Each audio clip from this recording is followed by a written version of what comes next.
உனக்கு ஆக்சுவலி இந்த மாதிரி விஷயத்துல பிடிவாதம் அதிகம்னு நினைக்கிறேன்.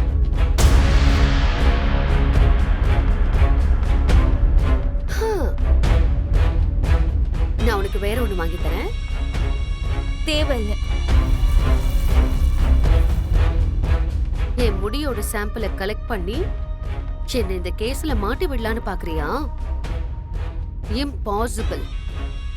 உன்னோட முயற்சியை நீ பண்ண, என்னோட ஜாக்கிரதையில நான் இருப்பேன். நீ எத்தனை போலீஸ போய் பார்த்தாலும், எத்தனை கேஸ் போடணும்னு நினைச்சாலும் என்னை யாராலையும் பிடிக்க முடியாது பூமி. உங்க அப்பாவுக்கும் இந்த வீட்டுல இருக்கிறவங்களுக்கும் என்னுடைய ஒரு முகம் மட்டும்தான் தெரியும். என்னுடைய இன்னொரு முகத்தை காட்டினேன்னு வச்சுக்கோ, தாங்க மாட்டாங்க. உன் ஐக்கியூ லெவல் என் கால் நகத்தளவுக்கு இருக்குன்னா என் ஐக்கியூ லெவல் அந்த வான அளவுக்கு இருக்கு.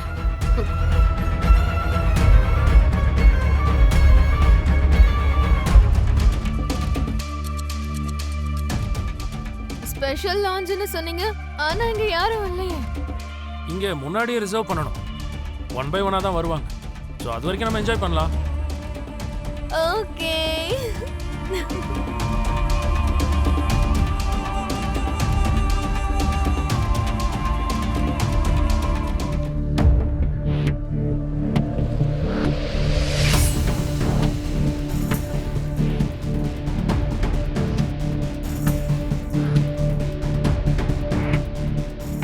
எனக்கு இது சுத்தமா பிடிக்கல ககன். தாரா உங்களை தான் உயிரா நினைச்சுக்கிட்டு இருக்கா. கூடிய சீக்கிரமே உங்களுக்கு கல்யாணமும் நடக்க போகுது. விவாகரத்து கொடுக்கணும்னு முடிவான பிறகு எதுக்காக நீங்க அவங்க வீட்டுக்கெல்லாம் போய்கிட்டு இருக்கீங்க? நீங்க இப்படி எல்லாம் ஏன் செய்றீங்கன்னே புரியல.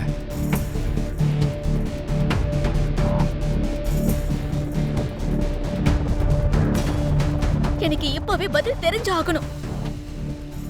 உங்க மனசுல என்ன நினைச்சுக்கிட்டு இருக்கீங்கன்னு எனக்கு தெரிஞ்சாகணும். அவன் மனசுல எதுவும் இல்ல. என் புள்ளைய என் முன்னாடி இப்படி கேள்வி கேட்காதீங்க. நான் பேசுறது உங்களுக்கு வருத்தமா இருந்தா தயவு செஞ்சு என்ன மன்னிச்சிடுங்க அத்தை. நான் ஒன்னும் சண்டை போட வரல.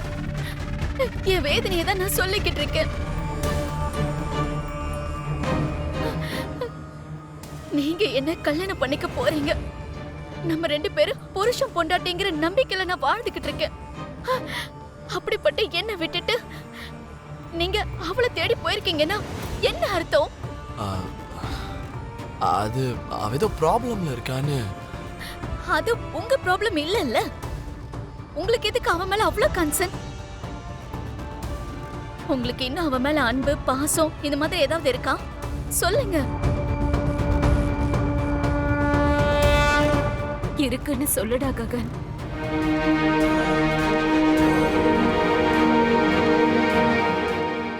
நீங்க திரும்ப திரும்ப அந்த பூமியை பத்தி சொல்லி அவரோட மனசை மாத்த முயற்சி மட்டும் நீங்க பண்ணாதீங்க. இனிமே அப்படிலாம் நடக்காது. நடக்காதா?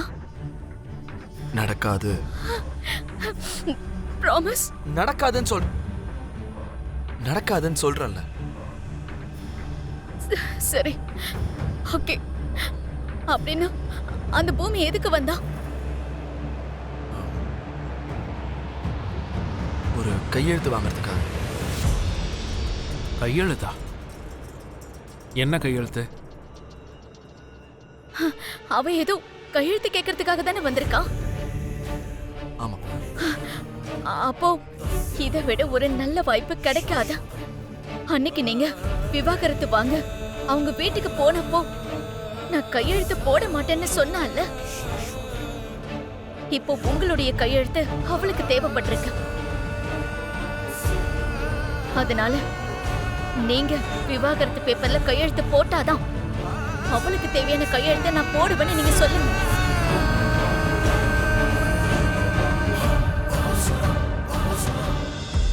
ப்ராப்ளம் அதோட சால்வ் ஆயிடும்.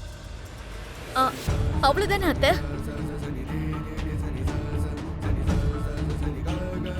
அண்ணா, அண்ணி சொல்றதும் கரெக்ட். பூமியால இப்ப எதுவும் பண்ண முடியாது. அவ உன் கையெழுத்து கேக்குறானா, டிவோர்ஸ் பேப்பர்ஸ்ல நீ சைன் போட சொல்லி கேளுண்ணா. என்ன இன்னும் யோசிச்சுக்கிட்டு இருக்கீங்க? விவாகரத்து பேப்பர்ல கையெழுத்த வாங்கிட முடியும்ல. ககன் உங்களை தான். கையெழுத்து வாங்கிக்கிறேன் மச்சான்.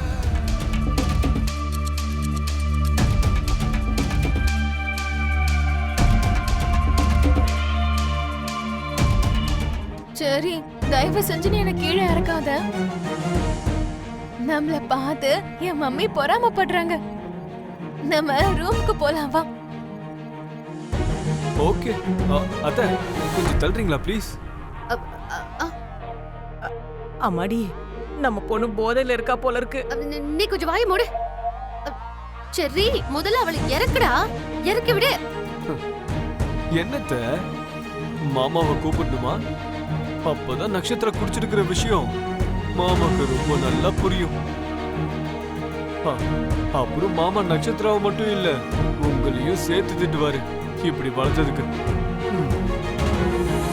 இப்போ என் பொண்டாட்டிக்கு புருஷனோட மதிப்பு, அதாவது என் மதிப்பு என்னன்னு தெரிஞ்சிருச்சு. உங்களுக்கு புரிஞ்சுதா? ஆமா, தெரிஞ்சுக்கிட்டாங்க.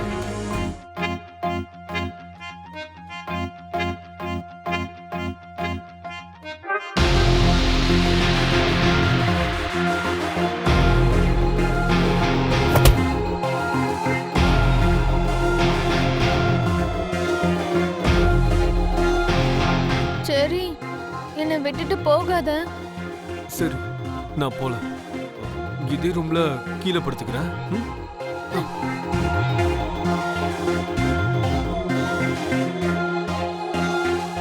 நீ என்ன பேசுற? புருஷன் பொண்டாட்டி எப்பவும் பக்கத்துல தான் படுக்கணும். அவங்க 2 பேரையும் பிரிச்சு விடணும்னு நான் பார்த்தா இவன் என்ன அவனை விடாம புடிச்சுக்கிட்டு இருக்கா? உள்ள என்ன நடக்குதோ என்னமோ தெரியலையே.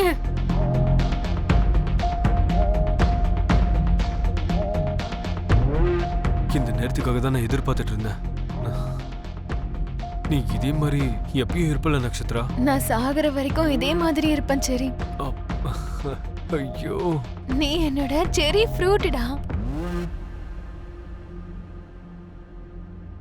அம்மாடி, நட்சத்திராவா அவங்க கட்சியில சேர்ந்துட்டா போல இருக்கேம்மா. பூமிக்கு பலம் அதிகமாயிட்டே இருக்குமா. நீ கொஞ்சம் ஜாக்கிரதையா இருக்க வேண்டிய நேரம் வந்துருச்சு. அவ்வளவு சுலபமா அவங்கள நான் சேர விட்டுருவேன் நினைச்சிட்டியா?